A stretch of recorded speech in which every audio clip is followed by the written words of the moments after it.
Welcome everyone to the View from the Clipper podcast. I'm your host James Warner, joined as always by Josh Sexton. Josh, how are you doing this afternoon? Doing well, James. You'd struggle to keep the smile off my face as a Clippers fan at the moment, given the way events of the last week or so, or not even that, few days really, have gone. It feels like the Clippers getting rare bits of goodness from the basketball gods, which, as I say, is rare. So, yeah, feeling good, looking forward to recording today and having a bit of a open-ended discussion about everything that's happened the past few days. How have you been keeping? I'm just over the moon, Josh, because you're absolutely right. The basketball gods have blessed our LA Clippers with the fifth pick in the 2026 NBA draft. Last time we recorded, which was last week, we were previewing the NBA draft lottery, which was just last Sunday, and those little white balls have gone in our favour. If you cast your mind back, living under a rock, you've missed out. Ivica Zubac obviously was traded to the Indiana Pacers for Benedict Mathurin and a number of draft picks, including Isaiah Jackson in that as well. One of those was the 2026 Pacers pick.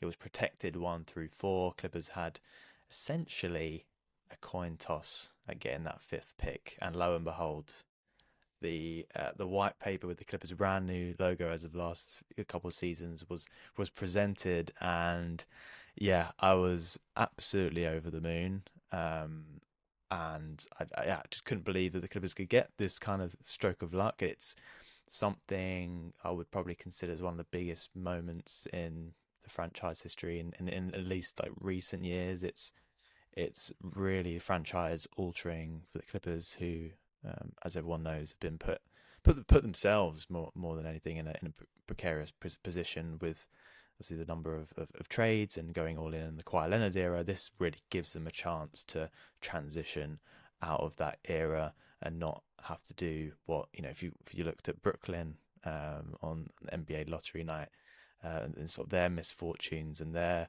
precarious future. Like, we've almost got our hands up on them, and they've followed suit with us in terms of chasing big stars and doing big trades and giving up draft assets. So yeah, I'm over the moon. I want to get your reaction, Josh, on how you felt when you found out the Clippers got that fifth pick, because I think we were just talking off air. You weren't actually watching live, so it was a big surprise to you when you found out. Yeah, for some reason it just completely slipped my mind that was the day I'd been celebrating Liverpool's fantastic draw with Chelsea just the day before. I just had a night out with friends, basically off the back of the football. It's basically all I can get to enjoy the football this season. So on the Sunday I was feeling a little bit woolly headed.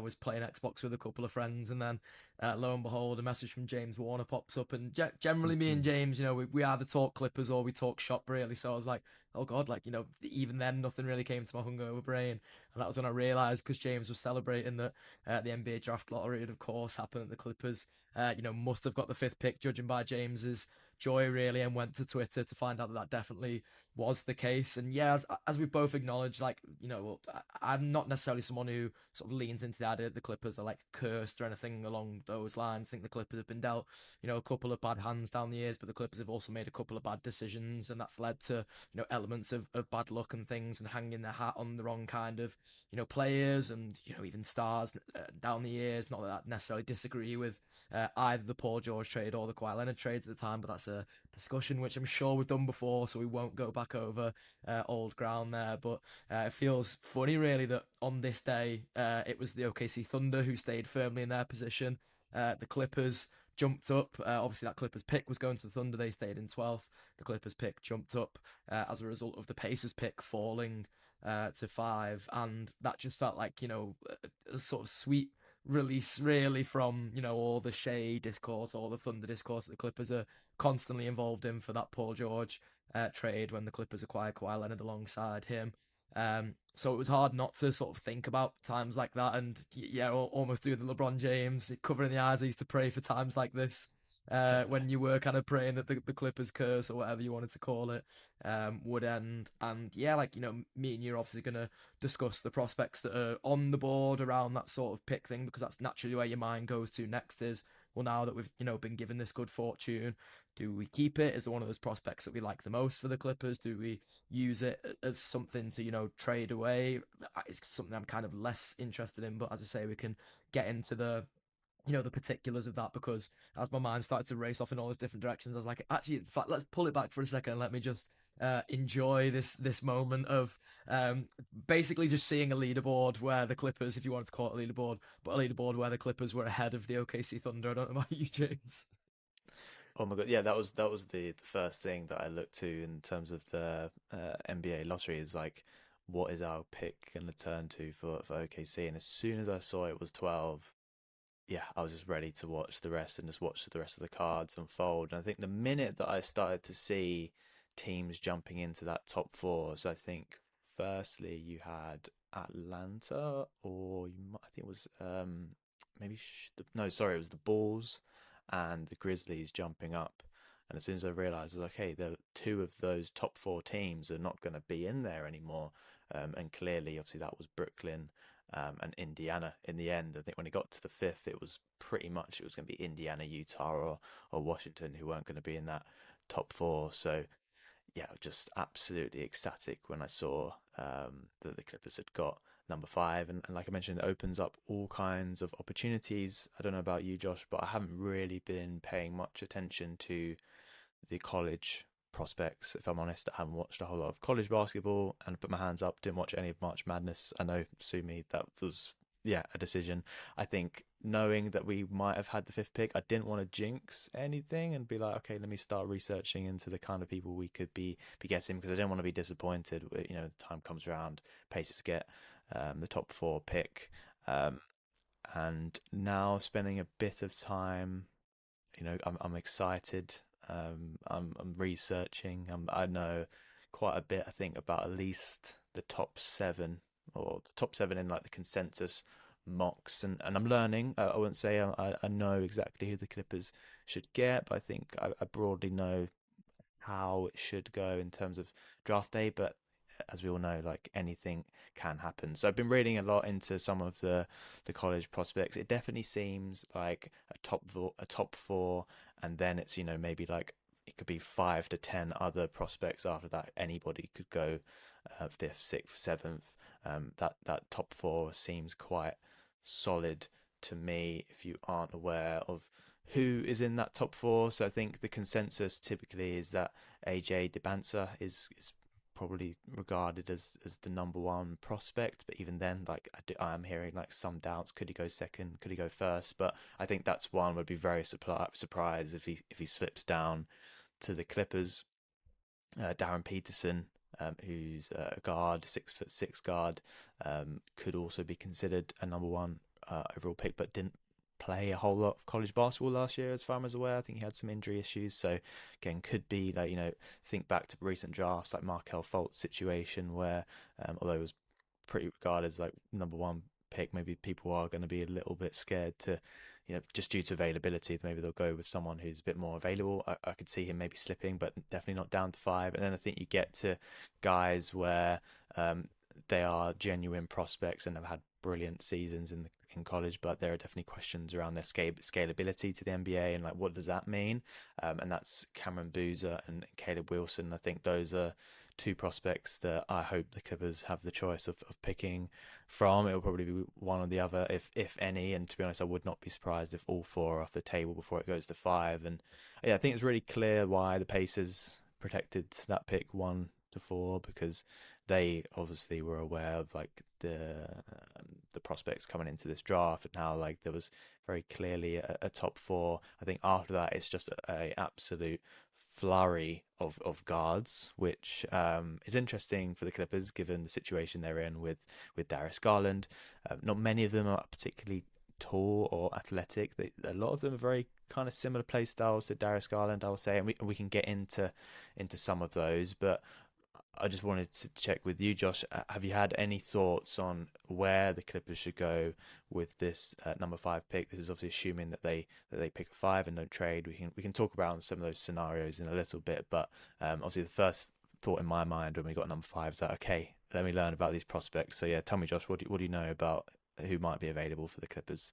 Yeah, I kind of had a rough understanding throughout much of last year. I'll be honest, a lot of that was just like playing 2K and putting in like the custom draft classes that they have, which are like up to date with the current draft class that's coming into the league this season. It's really hard in being in the UK. Like, I would say I'm a college basketball fan because I watch March Madness and watched a lot of March Madness this year, but even that's like it's harder to access as the rounds go on. So like when you get into the latter stages, games just get later. They get a bit, sort of harder to find in the sort of flurry of all of that. At first, March Madness is great because there are games that are on at like 3 p.m. UK time all the way up until like Mm. I'd go to bed at say like midnight or something. Whereas a lot of those games become like past midnight or start past midnight once you get into the latter stages. The regular season is just a lot harder to find over here because like I don't know, but to maybe the casual college basketball fan in the States, like you could just turn on ESPN or something along those lines, and they'd have whatever is the best game of the night on. Like I wouldn't even know where to start with that because you can't just do that in the UK. You can't just turn on like a sports channel and they'll have the college basketball on. Really, you'd have to like go and seek out which game you wanted to find. And then, as I say, like I don't understand the conferences. I don't understand all those different kinds of things. So yeah, I haven't necessarily like seen many of these guys play in the flesh. Anybody who played in March Madness, I will have seen. So like I've seen Cameron Boozer play now, seen AJ DeBanza play now. I can't remember watching Darren Peterson with Kansas, so I don't know how far Kansas got into the tournament. I Caleb don't think he Wilson was was. available, Oh really. I yeah, think, yeah. yeah, yeah, I think you're probably right. Caleb Wilson, I know, was definitely injured for the tournament because I generally keep a close eye on UNC. And then, as you say, that's kind of like flurry of guards that comes after. I definitely got to watch a couple of those guys, and yeah, like there's definitely some I'm looking to a little bit more than others. The guys who are like more prototypically point guards in like a playmaking, setting the table sense. I'm probably less interested in because I think the Clippers should be bought into, the future of Darius Garland having made that trade. And it's quite funny, really, seeing, every time basically Cleveland loses a playoff game, people start to question that trade again. And, Cleveland yeah. getting 10 years older with James Harden and every, prototypical James Harden playoff performance that people, jump to criticize. It feels like the stock of that trade for the Clippers gets higher and the stock of Darius Garland gets higher because I don't think we have, all that many question marks about Darius Garland, but the ones that we do have would be, physical stature, maybe how much he'll be hunted in defensive matchups. So you'd want somebody alongside him who has relative size, who has that defensive acumen if it is going to be a backcourt guy. And then, as you say, like if there can be any shocks on the night, then maybe it's sort of Caleb Wilson falling to five. It's interesting when you sort of go on Tankathon. They've got this in like tiers of like who they class the prospects to be. They've Mhm. currently got Cameron Boozer as top of the one tier, which I think is like I would imagine his draft stock fell off the back of March Madness a little bit. I think it was always probably a scrap between AJ DeBanza and Darren Peterson anyway, really, and Cameron Boozer just done so well over the course of the college regular season that he kind of pushed his stock a little bit higher, and it's reset a little bit now to below those guys. But in this tier two bracket, they've got Caleb Wilson, Kingston Flemings, Darius Acuff, and Keaton Vagler, and then they've just got the rest from that point down, really, with everybody else in the draft. So you'd like to think that maybe Chicago or somebody is sort of looking at and being like, yeah, actually, we think Caleb Wilson is interchangeable with any of those point guard guys like a Kingston Flemings or a Darius Acuff, who I'm kind of classing as the more like prototypical point guards, because then that does open up the lane really for the Clippers to go and draft someone, I should say, um, in Caleb Wilson, who maybe just fits in with the current roster a little bit more.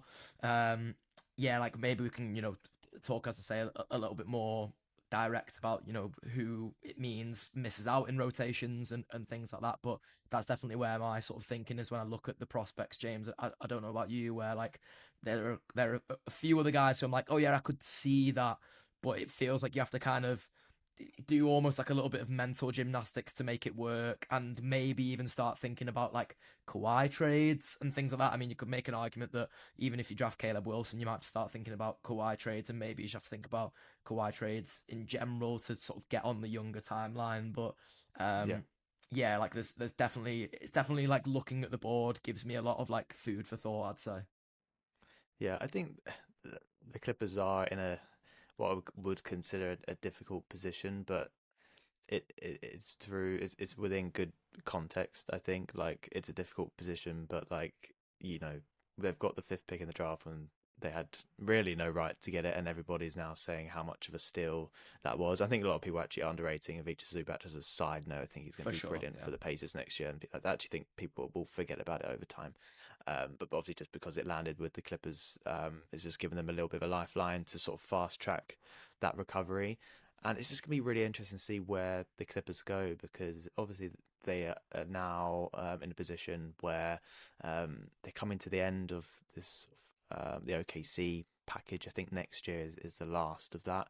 They have a pick swap, so still there's not really an incentive to tank. We know, at least from what we hear from Steve Ballmer and co, that they don't want to tank. So I don't know if that's going to come into their strategy come draft night. Assuming that they decide to pick at 5. I think if I was in the front office, I would prefer, I think, just to pick the best available talent. I think that gives the Clippers the most flexibility moving forward. I completely agree that they should look to keep Darius Garland, and maybe should factor that into some consideration. But what I am is just looking at the prospects available.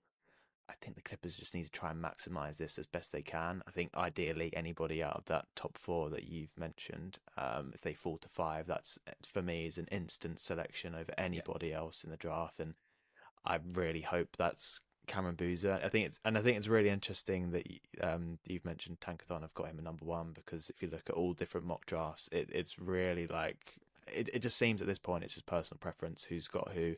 I think there are concerns about all of them. I don't think there's a clear number 1, but that's not to say like they are not going to be potential all stars. I actually think all 4 are potential all stars. I think even some of them, who knows, like they may even have that like MVP ceiling when it comes to it. And I look at Cameron Boozer, and I definitely see that. I also hear concerns that he might not scale to the NBA. I don't see that at all. But again, that's I think that's just personal preference, people's opinion, what they like to see in NBA players. I think he ticks all the boxes, and for someone who's not even 19 yet, is someone and in terms of his level of production from college, his size, his speed. And I think at the moment we've got NBA draft combines, so some of the players are working out, so we're getting to understand a bit more about them. Cameron Boozer looks scary, but I don't know how teams are going to view him come draft night. I would be very surprised if any of those 4 drop to 5. So for me, like I'm just thinking about anybody on those mocks 5 and below, and like you mentioned, that is just a long list of guards. I think still trying to build profiles on who might fit the Clippers better, or who is more talented. From what I see, there's a lot of love for Darius Akov Jr., who has like an insane offensive profile. I think a lot of people have been comparing him to Kyrie, Steph in terms of his shot making, even Damian Lillard in terms of his size and athleticism. But obviously there are concerns there about the size, about his defensive ability, and pairing him with Darius Garland, what was that going to be like? But for me, I think the Clippers are in a position where they can afford to draft a guy like that, who just is the best talent available if they believe him to be, and have him come off the bench as a sixth man. Like we know that the bench unit definitely struggled at times with their ability to be creative, to have that sort of offensive spark. We should obviously have that to a degree with someone like Norm Powell.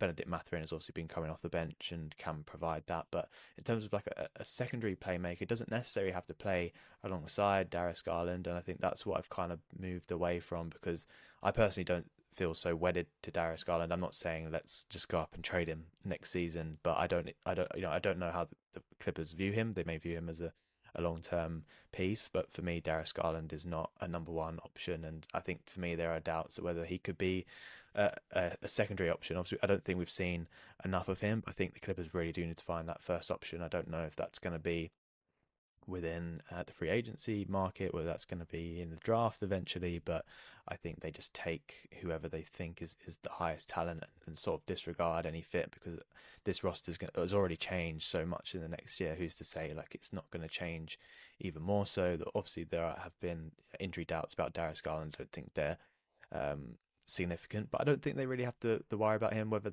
even have to even consider trading him. I think it's just let's just go get the best guy available. The Clippers haven't been in like a top five position in the draft since Blake Griffin, and then I think it takes even further to SGA to even get anywhere close. So they haven't really been in this territory before.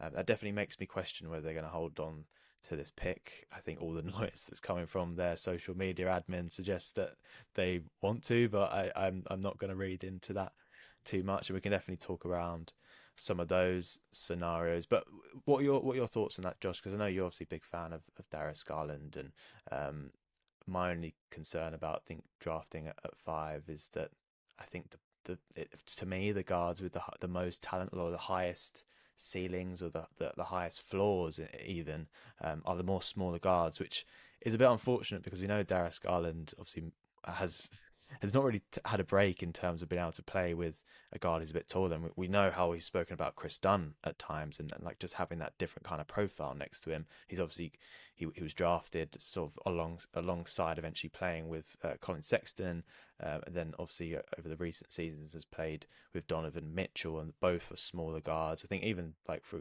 example Colin Sexton, I think profiles with a few guys that we could draft in terms of size. It's like it's almost coming full circle for him, and obviously it would be great to give an opportunity to play with a taller guard. I think people have been speaking about Keaton Wagler a fair bit. He's at one of the taller guards in the draft at 6'6", but in terms of that offensive profile and I think even ceiling, I've definitely read some doubts, and there may be other guys like I've mentioned, Darius Acuff Jr., who potentially have like a higher offensive ceiling, but obviously is not a natural fit. So, what are your thoughts on the Clippers potentially drafting someone just for maximizing talent, or do you personally think like let's get someone who fits for now so that Clippers can continue to be competitive at least in the short term?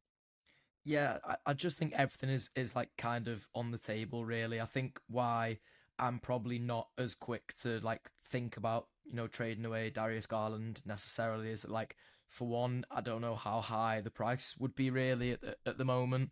I know that like shouldn't always necessarily come in thinking because, the price is ultimately the price, and the price could always go down. He could always, do his ACL. There's so many different things. I'm going to touch wood there just to make sure that I'm making sure I'm not cursing that for Darius, but I've watched him, enjoy playing with the Clippers so much, and like as we're transitioning into this next phase of whatever it looks like for the Clippers, just like seeing guys who want to be here is almost like enough for me right now to be like, okay, well, like you want to be here and you're talented enough, so like we can kind of take you into this next phase. And what I don't want the Clippers to do necessarily, and what I don't think Steve Ballmer will want to do, by the way, because he's not afraid of being a luxury tax spender because he's got seats to sell in his brand new arena, is go into like full rebuild mode where suddenly it's like, oh, actually, like, because Darius Garland's 20, what's he, 25, 26. He's actually completely off the table because we want to just get like even younger than that. We want to go for like, all sort of 21-year-olds, teenage, whatever. Like I just don't see that necessarily Mm-hmm. being the case really, where you end up with like a Washington Wizards. I know obviously the Wizards have got Davis and Trae Young now, but like the roster they started the season with, for example, or the roster that I don't even know who would be a good example of this anymore because actually quite a few people made like in-season trades. Maybe the team that Utah started the season with, or something like that. The team that Memphis maybe ended the season with. I don't want the Clippers to go in that direction. I think they've got players who can be like really useful now. So trying to maximize their window by adding, the best possible players is where I kind of like agree with you on the idea of the best possible player. I do think because once you go below Caleb Wilson, listen, if Caleb Wilson's on the board, then he is the best player. So like draft him. That's Yep. absolutely my thing. But I think once you go below Caleb Wilson, as you alluded to before, probably why the Pacers were like, once we get to five, we kind of like we would still like the pick. And I think you're seeing the Pacers. I'm not sure what his role was actually, but like came out and did the apology to the fans, basically saying that they like took the risk and the risk backfired, but they really like Kavisa Zubac and they wanted Tyrese Halliburton to have a starting level center. And as me and you have said on this podcast so many times, we love Kavisa Zubac. I think he's really underrated in the NBA sort of sphere in general. In fact, my initial reaction to the trade was I was really sad about it, and I don't like picks with protections anyway, and I almost didn't want to figure out what the protections were. But now it's hard to believe, it's hard to not believe, sorry, that the Clippers haven't got really good a really good return for Ivica Zubac. And even as you start to sort of assess some of these prospects, that feels like it is the case. The one who I kind of like heard a little bit coming out of the woodwork, I don't know if this was someone on the Ringer maybe. or just like an article from the Ringer was saying that like Braden Burries was someone who the Clippers could potentially be interested in. He's the kind of profile I'm looking at, and he's probably one of the ones where like actually it's funny you highlighted Darius Acuff in particular, because Darius Acuff was almost one of the ones that I was gonna like stay away from a little bit, because he is, the smallest of all those guards who are in this kind of collection, because he's the most kind of prototypical point guard in the sense like you mentioned the Kyrie Irving comparison is I think I presume this is his stat line from the past season that Tankathon have got here. I'm not going to go and try and research anymore because I'll lose my train of thought on this point. But they've got it down as 23.5 points, 6.4 assists. So if that is from the season, that is very like point guard who's got a high usage rate kind of vibes. Him and Kingston Flemings are probably the two where I'm like, okay, like if they were still on the board and the Clippers are looking to draft, I would maybe steer clear of those two, with the idea that like whoever we get in plays next to Darius Garland rather than playing um instead of Darius Garland, or instead of Benedict Mathurin, assuming we bring him back as the kind of six man, because for me there is just a hole in that starting two position. That's not to slate Chris Dunn. Anyone who listens to this podcast and has listened to this podcast this season knows how big Chris Dunn fans we are, and I am in particular. But I just think Chris Dunn, because of his lack of offense, is kind of, or can be kind of, dispensable to the starting lineup if you can find someone who straddles both sides of that well enough. And I kind of think that is Braden Burries. Like, listen, on Tankathon, they've got him down as going ninth to the Dallas Mavericks, so maybe that feels low and a bit too low to some people's estimations. But his 1.5 steals is the thing that I'm almost looking at there as like, you don't need to have someone who's as good at defending in the starting lineup as Chris Dunn is. By all means, keep Chris Dunn around, have him come off the bench as the backup point guard, because you can then have him closing lineups and plug him in at times when, maybe Darius is being overwhelmed, or if it was Braden Burries when Braden's being overwhelmed.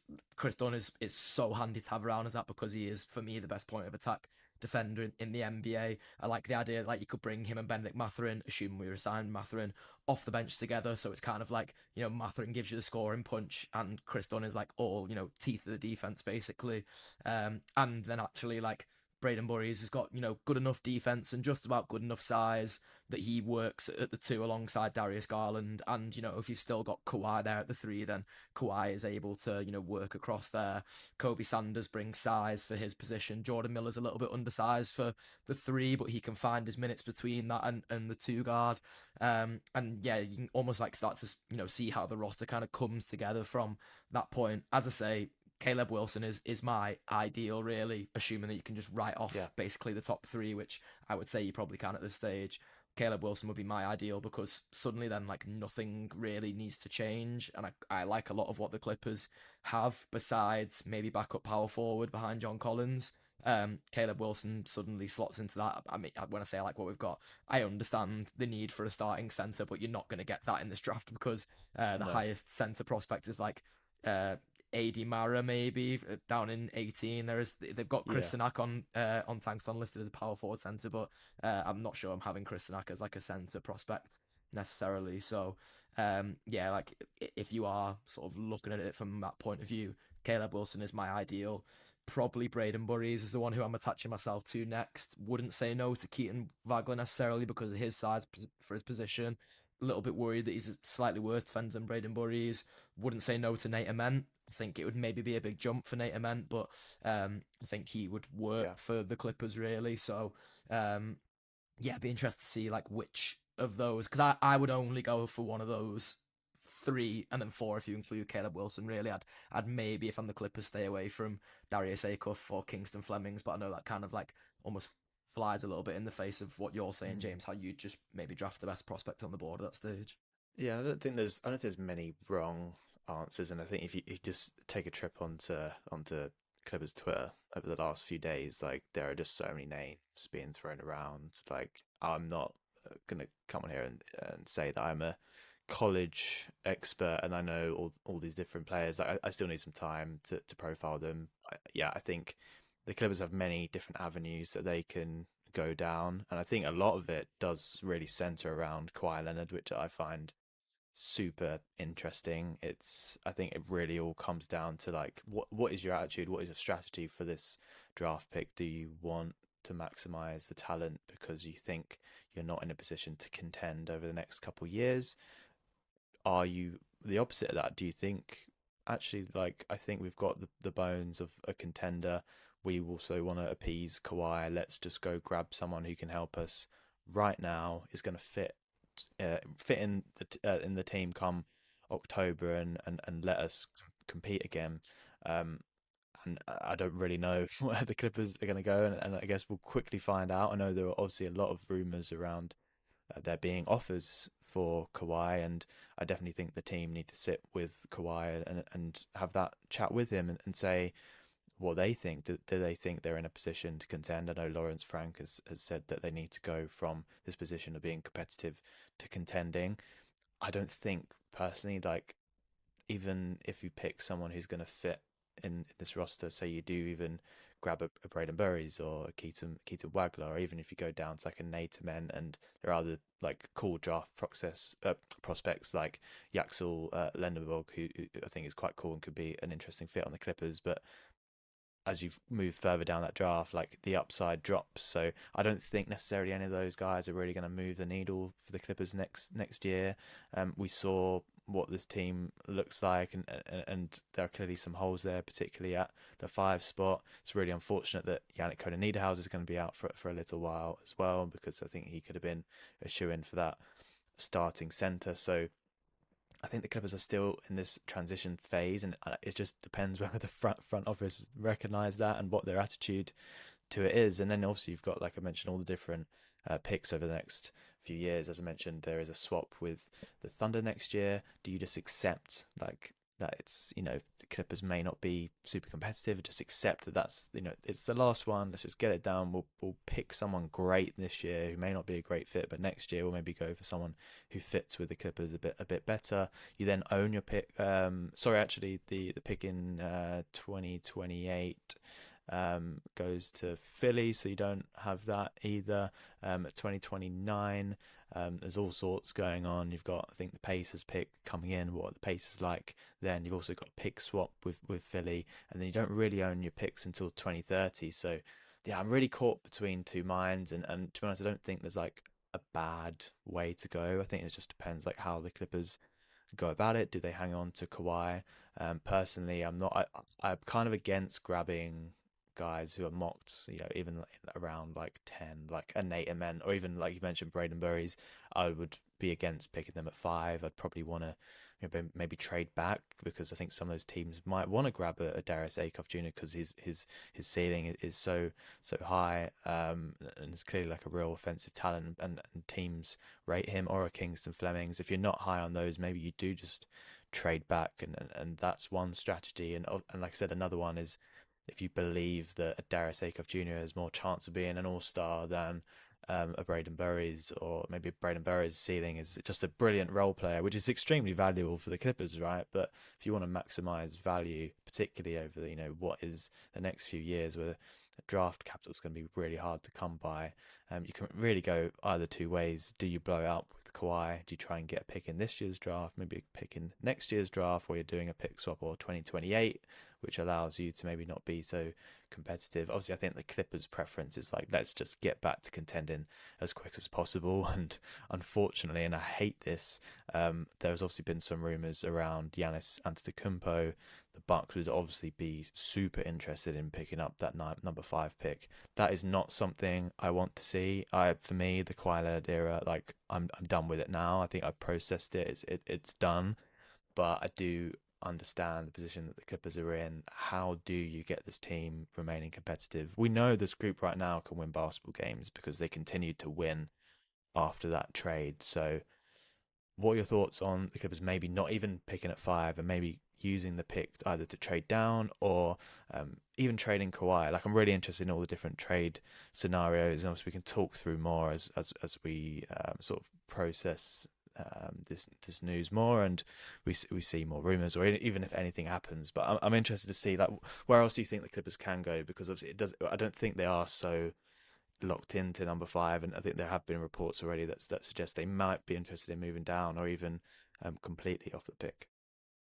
Yeah, I think the only time trading Kawhi comes into my thinking in terms of like team building, because I guess even though I like think about it as like a, oh, like should the Clippers trade Kawhi kind of thing, I haven't necessarily thought of like what that would actually mean for the team going forward.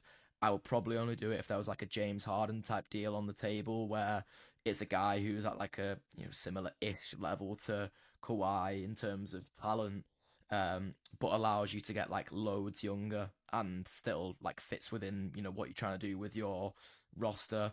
I'm less interested in Kawhi if it means that like the Clippers are just gathering more draft picks, because as I say, I think the Clippers need to, and because of the way the lottery's changed and everything, the next few draft classes are looking pretty terrible, to be honest.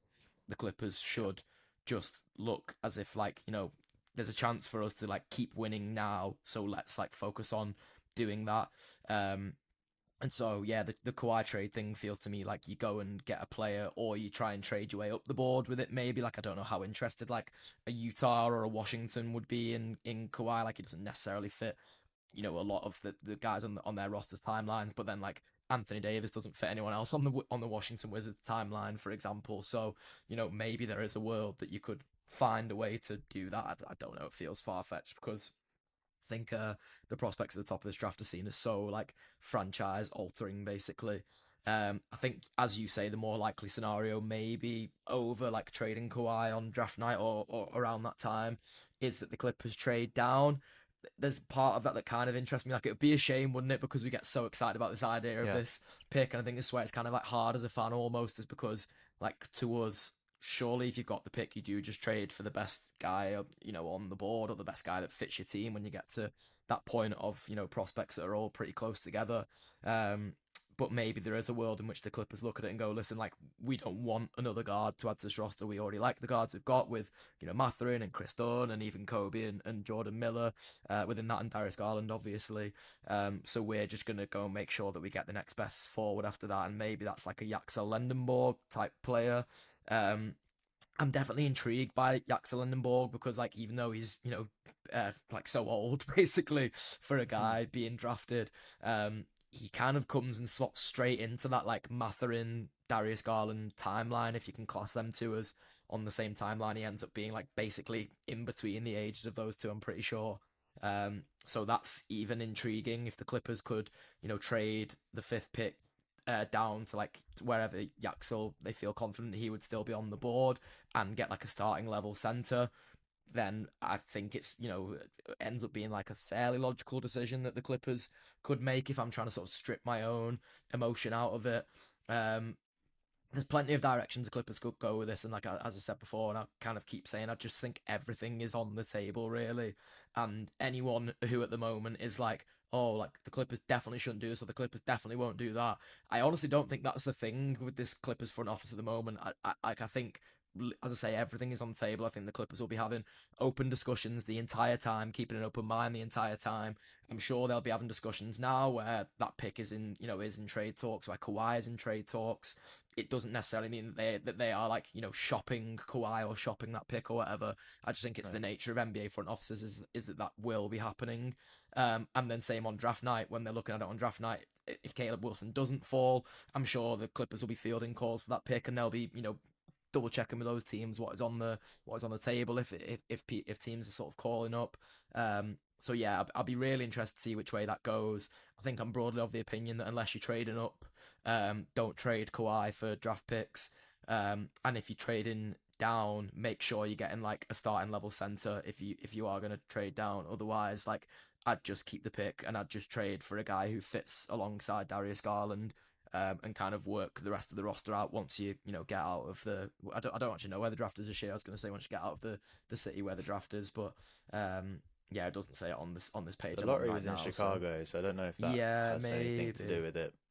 Um, Oh yeah, with the first round order, NBA teams next convene in Chicago for the draft combine. Yeah, it seems like Chicago is like sort of the home of all these yeah. different draft events. So yeah, once the Clippers get out of Chicago, yeah, maybe they can sort of start to work out the roster from there, and whether that means that Kawhi is again on the table or whatever.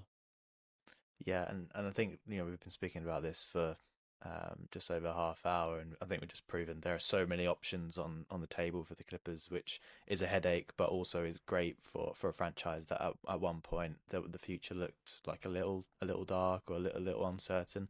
I think there's obviously that uncertainty is absolutely still there, but I think it's in a good way. Like we just don't know what this Clippers team is going to look like next season. Is Kawhi going to be there? Are some of our favorite players that we've enjoyed over the last few years, Derek Jones Jr., Chris Dunn, that we can talk about how these guys can be there because I think a lot of that depends on what does Kawhi think? Because we already heard from Kawhi that he doesn't think the team is a contender. If he still believes that, no matter who they pick in the draft, does he turn around and say, actually, I want to leave?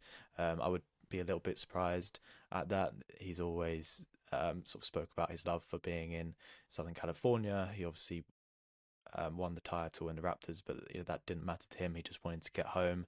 I think a natural solution to that does sound like the Golden State Warriors, who obviously have shown some form of interest in him. I think they at least have been reported to have inquired about him at one point and are more wedded to their core, as in Steph Curry, Draymond Green. Like these are guys that aren't going to be leaving. They want to maximize Steph Curry. They want him to retire there. Obviously, he's a legend for their franchise, right? So if they can bring Kawhi in to maximize the years they've got left, I'm sure they'll look to do that. And I've already shown indications. They have the 11th pick. But also, what's interesting is again the Clippers' next few sort of draft opportunities is not ideal, and it's not an ideal situation for tanking. We know what the franchise thinks of tanking. I don't know if I necessarily believe them. I think the front office is always going to say we want to be competitive, we want to be a contender. They're never going to openly admit to tanking now. I don't think they have incentives to tank, but they might have incentives to remove themselves from the Kawhi Leonard situation and just maximize the draft capital. I can definitely see pick 11 being an opportunity to do that. Even pick 13 with Miami. I think Miami would be a team that might be interested in a Kawhi Leonard. I don't think maybe any of the top four would be interested in that. I don't, and that's what makes me doubt that we would have an opportunity to trade up. I just don't think those teams, given their positions and need to.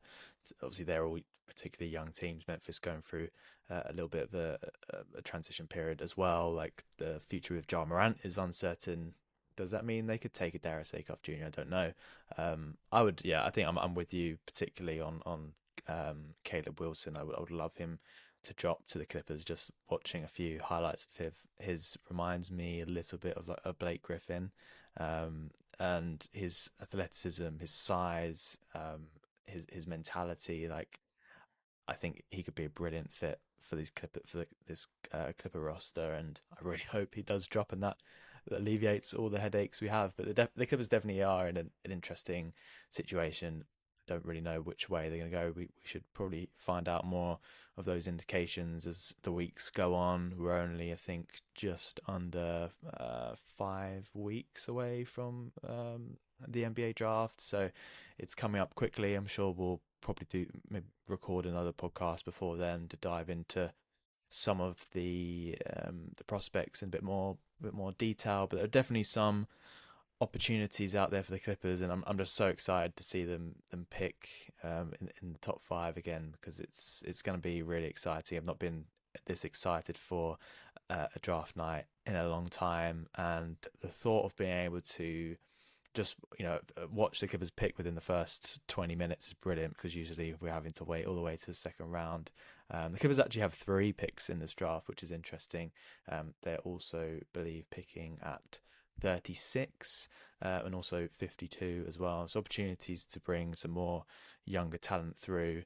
I think I did want to spend a little bit of time before the end, Josh, just talking about the overall roster as a whole. I know we have been focusing on this draft pick. We've mentioned Kawhi in a little bit of detail, but what happens to the rest of this roster? And again, like we've got a long off season, and we can dive into this in a bit more detail. But I think it'd be good to touch on it now, because there are certain guys on the roster where the future is a little uncertain. I don't know whether they're going to come back next year, and it would be good to get your opinions on anyone in particular that sticks out. Obviously, it's Benedict Mathurin, who I think is a restricted free agent. You've also got situations with guys like Nick Batum, who potentially have been replaced in the rotation by Kobe Sanders. Bogdan Bogdanovic, who has barely featured, Brook Lopez, who's looked a bit shaky at times in the Clipper uniform. So, anyone on the roster that you're thinking may not actually be coming back for the Clippers next year? Anyone that you might want to see come back at all? Yeah, it's difficult, isn't it? I think Benedict Matherin's chances of coming back to the Clippers took a bit of a hit actually with the Clippers getting this pick because of the guys who are in that range in terms of like combo guards, because suddenly it may make the Clippers think like actually we got the best possible return for Ivica Zubac now, when we don't kind of, I don't think the Clippers would do this like in like cutting the nose off to spite their face, but they won't necessarily feel like they have to go and pay Benedict Mathurin because they've basically got their return now already on that Vita Zubac trade by getting such a high pick in this draft. So, if Benedict Mathurin comes to the table and what he's asking for from the Clippers is too high for the Clippers, I could kind of imagine now a scenario where the Clippers are like, actually, we feel like we got what we wanted out of this trade now. We don't necessarily have to go for Benedict Mathurin because we've got this, X guard if they did draft it at 5, and assuming that they're shopping in that kind of range of prospects that they are. For my money, I would quite like to see him resign. I just think like there were flashes of what he could do for the Clippers. I really like that like scoring punch that he provides. As we mentioned on the last episode, he was probably one of the only guys besides Darius Garland that came out of that Golden State Warriors game with, real credit, to be honest, because of the scoring punch that he provided in that game. I like that it comes off the bench. I've said it on a couple of crossover the pond episodes this season. I'm sure I've probably said it on here at some point because I'll basically just tell it to anybody who will listen, really. But I feel like the NBA is not focused enough on like benches and how important guys that come off the bench are, because they can still be in your closing lineups. Like starting lineups feel like they are the be all and end all in the NBA this season, and they really aren't. Is the truth of it. So I like the idea that you bring in a Benedict Mathurin. That you re-signed a Benedict Mathurin, because he could be that sort of 6-man player who you do pay a little bit of money to, yes, but Naz Reid is the bona fide six man for the Minnesota Timberwolves, and he gets paid. The Clippers have not been shy of paying, relatively anyway, sixth men in the past. If you look at like Lou Williams and Jamal Crawford and guys like that who've been great sixth men for the Clippers. So I like the idea of the Clippers resigning Benedict Mathurin. Obviously, it has to work financially for them, because I think the priority should be to resign John Collins over Benedict Mathurin. Yeah. I think John Collins is more a position of need for this roster than Benedict Mathurin is. Benedict Mathurin would almost just be like a nice luxury for the Clippers to have, really, to continue to go forward with, because he is 23 years old and because of all these other different things. John Collins, can't imagine demands as much as Benedict Mathurin. But then I honestly don't know how much Matherin's going to demand. I'm more just assuming that, from the 27 million that Collins got paid last season, there will be a drop down from that for the Clippers. Yeah. And then, yeah, if you can find a way to do something with that Kawhi Leonard money, it becomes even more interesting having those two guys as sort of like, I don't know, like maybe 18 to 23 million range, if you can find a way to get them in that kind of sweet spot. I mean, if you found a way to resign them both in the late teens, I think the Clippers are absolutely flying, and it looks like a lot of cap flexibility for them going forward. Yeah, like there are certain guys that I feel like maybe have no business being on the Clippers next season. I've already mentioned in the last thing that I think Nicholas Batum should probably just retire at this stage, and I say that with the best will in the world. Bradley Beal is not somebody I can imagine necessarily contributing to basketball or winning basketball for the Clippers next season. Brook Lopez, I'd be fine seeing on the roster as long as that was as the backup center, as I've said time and time again. So anybody else beyond that kind of feels like they are, at the very least dispensable. But the two big question marks, really, Bogdan Bogdanovic, sorry, is the other one where I'm just like, you've got a team option there. Cut your losses with it. Listen, if Bogdan wants to resign on a minimum or something, the Clippers feel like he's still got any kind of juice left, it's ultimately just a roster spot, and he's a good veteran to have around the place. And he even randomly showed up in the play-in and had quite a big game, I think, or at least towards the back end of the season it was anyway. Trying to extend the Clippers postseason and what it looked like in my head, sort of imagining that we did Yeah. get to the playoffs. But yeah, otherwise, like it goes without saying, don't accept his team option going into next season for 16 million, because that is the absolute last thing the Clippers need. And I'm sure it was the last thing the Clippers will do. Maybe the only thing actually said the Clippers have no certainty is the one certainty is they will not accept Bogdan Bogdanovic's team option. I'm gonna go out on a limb and say that. Otherwise, yeah, I'm sort of on board with like continuity. Resign John Collins, hope that it's somewhere in the late teens. Resign Bennett Mathurin, hope maybe very ambitiously that it's somewhere in the late teens or the early 20s. I'd be happy to pay John Collins in the early 20s too, for what it's worth. And then, yeah, trim some of that fat around the sort of really veteran guys on the roster. And yeah, see what you can do on this draft night. I think a load of these decisions get made after draft night. So we were Yeah, kind of discussing it before we came on air, James, weren't we? That we'll probably look to record in about a month's time as we approach draft night to see if anything is kind of like solidified in yeah, terms of Clippers reporting and stuff around the time. If there's been any workouts that we've heard about specifically, hmm, we can kind of look at them at the time and then do another episode as we've kind of done with this draft lottery one where we had a bit of a break and then done two in two yeah, weeks. for We can sure. do similar around the draft. But yeah, I don't imagine a lot of this gets shaken out, shook out. I don't know actually which is the right tense there. But I don't imagine a lot of that gets shaken out before we come to record again. So we may well Yeah, be having some of these similar conversations around that time. But yeah, for what it's worth, I'm happy to nail my colours to the mast and say I would absolutely resign John Collins and Benedict Mathurin. I don't know about you, James. yeah. I think I agree with that. I would like to see both back. I think we obviously haven't seen that much of Benedict Mathurin. There's obviously been he started his life as a Clipper tremendously well. He was really productive. I think that kind of tailed off, but I would like to see more. I'm not interested in overpaying for him, so I think the minute that maybe he gets whiff of the being better offers for him, I don't know how much he loves being in LA. I guess we'll see. Obviously, him being a restricted free agent, I think means the Clippers sort of have an option to get him for a better deal than maybe others would. So I do expect him to be a Clipper next year. John Collins is interesting. I'm not interested.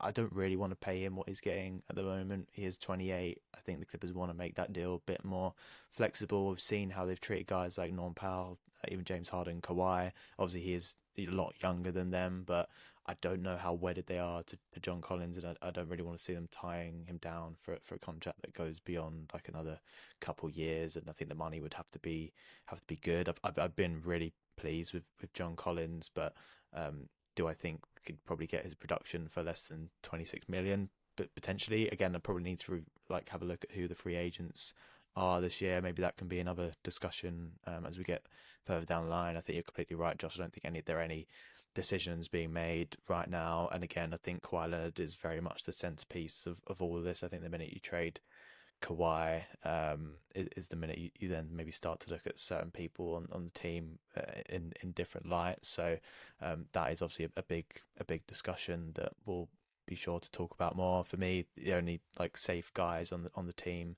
right now are Yannick Coden-Needhauser, Cam Christie, Jordan Miller, Kobe Sanders, like the younger guys because of their team friendly deals, their potential, how well even just three of those have developed over the last season. I want to see more from Cam Christie, still just 20 years old, and I think has potential to step in at some point and be productive. And hopefully there'll be minutes available if the Clippers decide to move off a Bradley Beal, for example, and definitely Bogdanovic. Like that's a roster spot that Cam Christie could slip into depending on their draft picks. So yeah, no, I completely agree with you. And I would love to see John Collins and Benedict Mathurin return next season. But for me, like anybody is up for grabs, and I'm just really interested to see what the Clippers' thinking is going into this draft and then this next season and the next season beyond that. I don't know if we get that impression.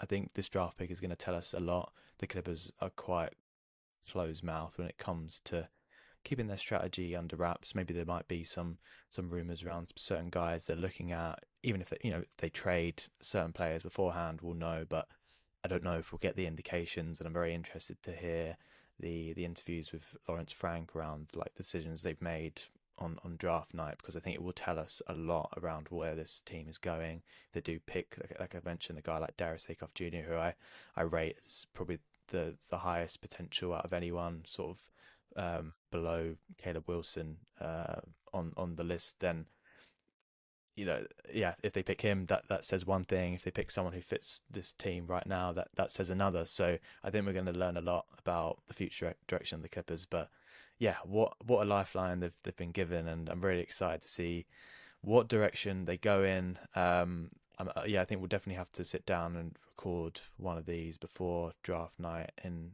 late June. And obviously, if anything comes out, any trades are made, anything at all, probably be sure to maybe do a bit of an emergency pod. But yeah, Josh, any closing thoughts before we wrap this one up? No, just yeah, I just want to keep sort of sharing that excitement, even though my brain is now ticking into like GM mode of like what the Yes. Clippers can do next.